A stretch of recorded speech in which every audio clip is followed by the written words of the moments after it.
Welcome to Whistler's Vital Signs, an initiative of the Community Foundation of Whistler that seeks to connect and engage our community as a means to gauge its overall vitality. Whistler's Vital Signs, with your host, Kim Slater, starts now.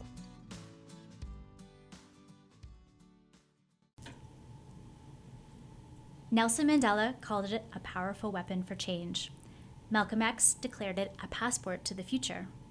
I'm talking about education and learning, and I'm pleased to be here with Suki Chain, Executive Director of the Whistler Learning Center, to discuss learning opportunities that exist here in Whistler for locals and visitors, and why learning should be considered a pillar of wellness of the community. Suki, welcome. I'm so pleased to be chatting with you here today. You hosted a Vital Cafe this past March on the topic of learning. Before we get into what unfolded in that conversation, I'd love to get an idea of what learning and education mean to you. Well, thank you for having me. I think I would say learning and education it's very personal. So people think about learning and education in different ways. And right before I gave the Vital Cafe talk and introduction at the beginning, I was very focused on what education was from a work perspective. So what is post-secondary education? What is lifelong learning? How am I going to meet the needs of the community? And one of the things that I enjoyed about the cafe was thinking outside of my work, and actually that learning and education is important for so many reasons. One of the reasons being that I'm a parent and I'm always trying to teach my children different things that they need to know to understand the environment around them, how to communicate with people, to think about the future. So I've realised that education's part of my everyday life, not just part of my work. I see. And was that something that you heard other folks in the Vital Cafe speak to as well? Did there seem to be a lot of different views on what learning and education mean? There was. So after we had a conversation at the beginning, which was my introduction, we broke out into different groups, and each group had people from the community. But the people in the community were really diverse. In our group, they were from 6 different countries, ranged from teenagers through to seniors. So everyone had different ideas about what learning and education meant to them. And it was really enlightening to hear people talk about it, because I had been so single-focused for the last year because I'm working in the area of education. And it gave me a broader idea of what learning means to the community and to community members. I have to look at my notes to see what those were. Well, was there anything that was particularly surprising to you about the ways in which people were conceptualizing learning in that space? Yeah. I think one of the things that came up was someone said, it's about being healthy. And I was thinking, well, you're right, because we thrive in a healthy community. And we need to know what a healthy community is. So if you think about that we learn together and we need to adapt to change, and life is always changing, our community is going to have to continue to change. So we need to seek out learning to understand how we can change and how we can adapt to change. Right. So learning's like the core of our community. Absolutely. It's this fantastic tool for adaptation. Mm-hmm. Right. So you mentioned your mom of 2. Yeah. So does learning take on a particularly special meaning for you at this particular time in your life, both as far as being a mom as well as seeing the kind of experiences your children are having in our educational system? It does. It does, because they're in school learning in a formal environment, but I'm also realising that I am becoming an educator, but also learning at the same time. Mm-hmm. So because my children are curious, like most children, they often ask me questions. Why is this like it is? Why is this?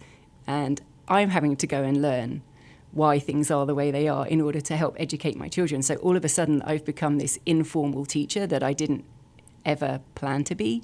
Mm-hmm. But I'm quite enjoying the process, because I'm learning during that process as well. I'm not doing so well with my learning French. I'm realising that learning a language is really difficult, and my children have learnt a lot better than I have. They're in the Francophone school. So they've been immersed in French right from kindergarten, and they overtook me in their French-speaking abilities in kindergarten. Right, because their brains are tuned for learning language, right? Yes, it's interesting. So it seems that our learning needs and abilities shift throughout the course of our lifetime. Mm-hmm. Do you see that as far as the needs in our community as well? So our community is has different external influences on it all the time. Yes. So if you look at the environment and how it's changing and climate change, our community can adapt to change as well. But we need to learn how to adapt to change and the best way to do that. So we're learning there, but there's other ways that we can change as well. If you look at the labour crisis and what's happening across the whole of Canada, particularly in BC as well, that there's a shortage of workers for jobs. We have to get creative and figure out different ways that we can learn to adapt to that environment as well. So I think our community, in the way that it learns, is in response to the changing environment around us. Right. Yes, and as we respond to these challenges before us, then learning unfolds. And it sounds like having sort of a reflexive practice, so kind of reviewing ourselves and the ways in which we're learning is also a really vital component of that adaptation piece. So in addition to this being able to respond or adapt to challenges and change, are there other reasons that lifelong learning is important? Yeah, I mean, if you think about the way that you learn, it's not a linear line. It's not like you check off boxes. And in fact, I had a speaker crush on Sir Ken Robinson, who talks about education. Okay. And one of the things he talks about is that learning is not linear.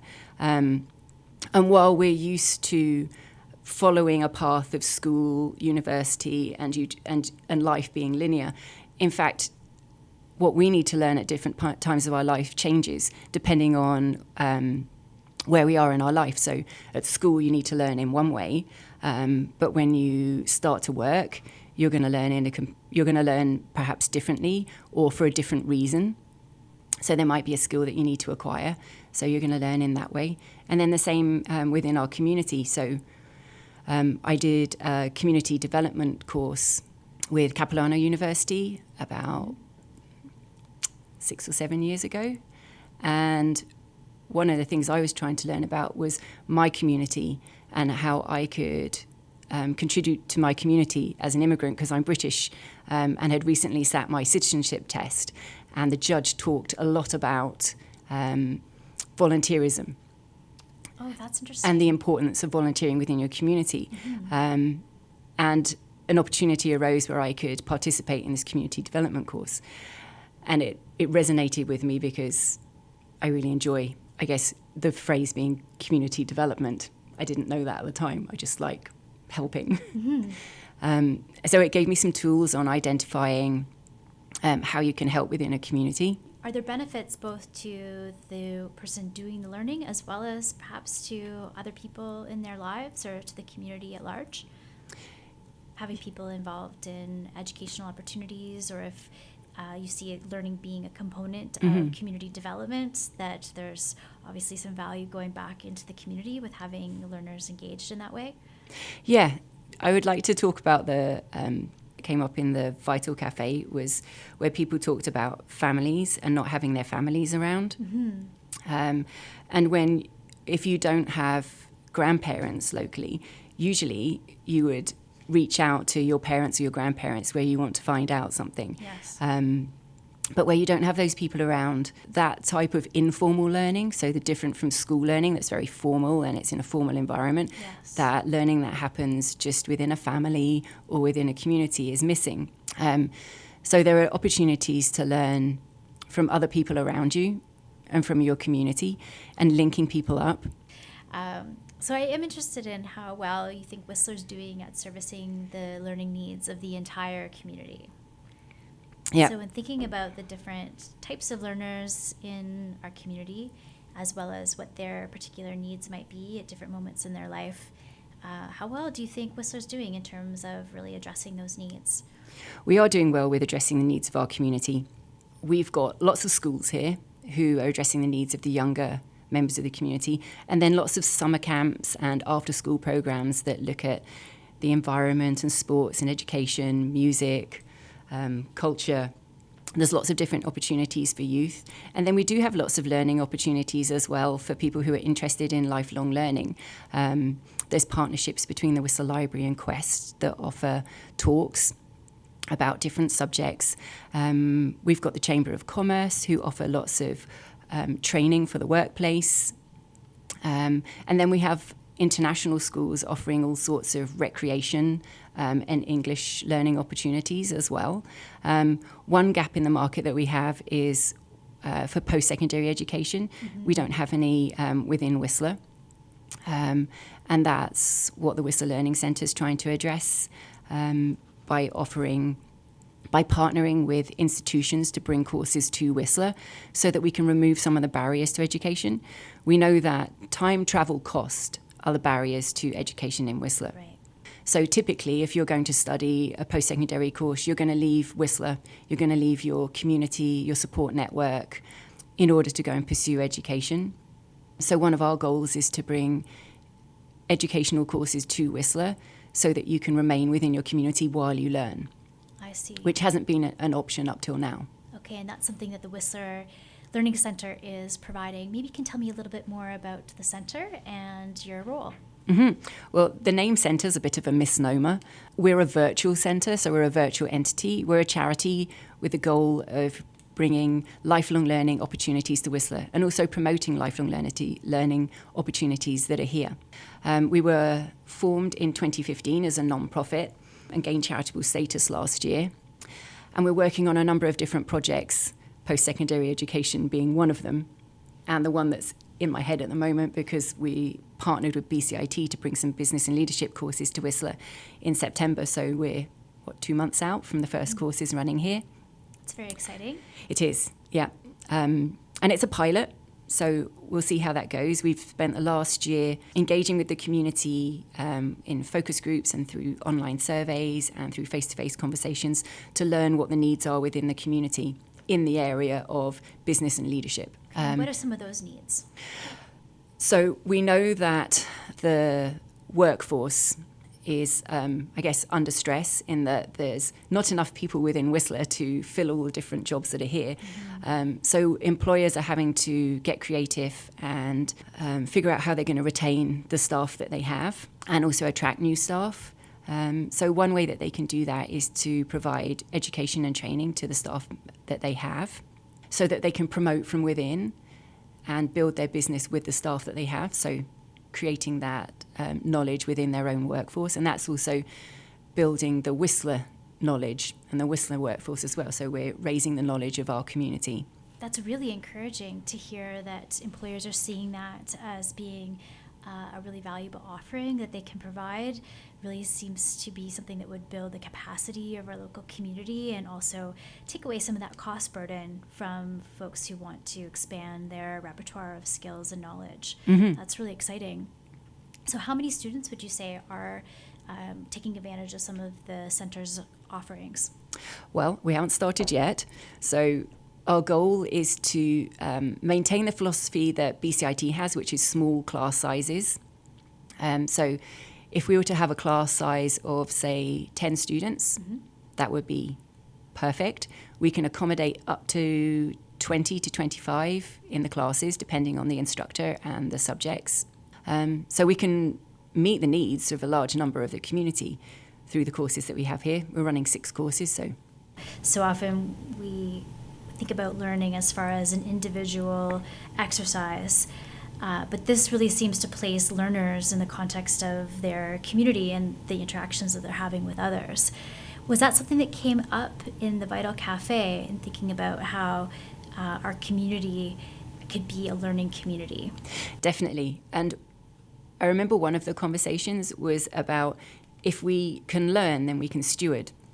So the idea of learning more about the environment, the more you know about it, the more you care, and the more inclined you'll be to protect and look after it. Mm-hmm. So that was one of the conversations that someone had during our cafe. And that seemed to resonate because lots of people are drawn to Whistler because of the natural environment. Yes. So the more that we can learn about it, hopefully we can protect it as well. Absolutely. Do you see learning as being a bridge to addressing other social concerns as well? Yes. And one of the questions that came up was that many people within the Sea to Sky corridor aren't from the area and that they've moved here but haven't moved here with their wider family So there's lots of people that don't have parents or grandparents in the local area. So we don't have the opportunity to always learn from generations ahead of us. So one way that we could address that is, and what came up was a term, adopt a grandparent. I love this idea. So that seniors can pass on a lot of their wisdom and knowledge to the younger members of the community, and the younger members of the community would benefit from that knowledge transfer and from stories and experience. But it also addresses isolation that we know happens amongst seniors as they grow older, who maybe also don't have family around. So trying to bring together some of the older and younger generations within the community is important. And there's been there's actually been more than a couple of studies where kindergarteners have been placed into seniors' homes to bring them together, and it's been really positive. I bet. I can imagine the delight on both sides. Yes. Yeah. This is just so fascinating. It really seems like this idea of adopted grandparent would be an important part of a place-based learning strategy, getting people to really understand what this place is about, because the knowledge of the place is held in the stories of the place. You mentioned earlier in our talk before this recording that you're doing some work around connecting to Indigenous ways of knowing. I'd love to hear a little bit more about that. Mm-hmm. So we're working on I guess you would call it a cultural awareness course, and it's aimed at employers. And the goal is to bring the Whistler community and Lillooet Nation closer together through employment. So the goal is to educate employers with some history, culture of the Lillooet Nation. So there's a culture of understanding, and then to provide employers with some tools that they can use in the workplace to make the workplace really inviting and a place where Indigenous peoples can thrive. So we've been collecting data for the last year from employees and employers. And then we have a resource group from the Lillooet Nation who are providing guidance and advice and are part of the program development with a goal to develop. So the goal is to roll out a program late fall, early winter of this year, so that we can have an impact on hiring for the winter season. So yeah, that's one of the programs that we're working on, as well as the partnership with business and leadership courses too. Truly fantastic. It really sounds like there's just myriad values and benefits that come about in centering learning. So I see this as being part of Whistler's brand. What additional supports or enabling conditions are needed, do you feel, to really push Whistler forward as far as learning? Oh, well, in 10 years' time, if we could be like the Aspen Institute or the Banff Institute, it would be amazing. So to have a dedicated space for post-secondary education would be great. But we do have a lot of spaces within Whistler, and when the Whistler Learning Centre was formed, the reason it was a virtual entity is because we have a lot of classrooms within Whistler. So classroom, I'm doing air quotes, but you can't see that. A classroom is a space where you can learn. So there are lots of meeting rooms within hotels. There are spaces within businesses here. For instance, the Squamish Lillooet Cultural Centre has some great learning spaces, as does the O'Dane Museum. And there are businesses here that have boardrooms that make great learning spaces as well. So we do have a lot of opportunities for classroom-based learning here, but we also have lots of opportunities for learning within our natural environment as well. And a lot of the camps that happen, especially for kids in the summer, all happen outside. So you can learn lots from the environment around you. There's the sports camps that happen out on the trails, out on the lake, on the snow, and then there's learning as well in the woods. So kids going out and learning about the environment around them as well. So we've got lots of space to learn, and we can use it in different ways. Very interesting. So what would you say are the top 3 things that listeners can do to enrich their learning? There's lots of different ways to learn within the community, and I've talked about some of the different opportunities that there are. There's lots of free education available and lots of learning, and that's through the Whistler Library, and they offer lots of different workshops and talks that anyone could attend and are very valuable. I don't know, I guess it's a really personal question when you're asking someone about what they think is important for them to learn, because you don't know what you don't know, right? So it's almost having to learn, what don't I know and what would I like to learn? And that was one of the things that I found really interesting when I did the Vital Cafe, was that I had an opportunity to reflect on learning and education. And I never really do that because I'm usually thinking about work and my goals with the Whistler Learning Centre, but I wasn't thinking them from a personal perspective. And there are some things that I would like to do. So, for instance, I would like to learn French. So it's trying to find, I think, what you would like to learn and then seeking out those opportunities. And if they're not there, you can create them. One of the things that came out in the cafe was that we can, as a community, we have the power to make change and instigate change. So if there's not a workshop available in something that you want to learn, you can go and find someone who's an expert and ask them to teach it. Then find some people who want to learn it with you as well. And that came out from the talk. It was, what can we personally do to benefit our community and learn at the same time as well? Right, so, and seeing the Whistler Learning Centre as this fantastic resource. So are you saying that if there were a group of would-be learners, they could approach you and suggest a course, and that maybe that might be something that you would consider in getting off the ground? It would, definitely. Okay. And our concierge service is to support educators, both from within Whistler and outside of Whistler, who would like to deliver courses here. So we can source spaces and assist with registration. So yeah, that is something we can do. What else can listeners do to get involved with the Whistler Learning Centre? Well, that's a good question. Are there volunteer opportunities? And since you're a charity, is Yes. there possibilities for people to donate funds or other resources? There would, and thank you for reminding me of that. Yes. We are always looking for donations and financial support that assist us in our goal of promoting and bringing lifelong learning opportunities to Whistler. So the best way to connect with us is through our website, which is www.whistlerlearningcentre.com. As we grow our program, so we're running a pilot this fall to deliver business and leadership courses, but we would like to find out more from the community about what they would like, what the community would like to learn, and then source educators to deliver that. I'm starting to, as part of this job, have conversations with different people who are revealing that they are a specialist in lots of different subjects. We've got so many people here who don't work in their specialist area. They have a passion or a knowledge for something and they're willing to share it. So if those people would like to deliver a learning opportunity in whatever form they wish, or then we can certainly help them do that as well. I'm kind of creating a pool of resources, and there's a group of people who are willing to share their knowledge, and I'm waiting for the opportunity to say, hey, this is a great opportunity for you. I feel like sometimes I'm a bit of an education matchmaker, so I'm meeting lots and lots of different people around who either want to learn something or are willing to teach something, and it's really satisfying when I get to connect them.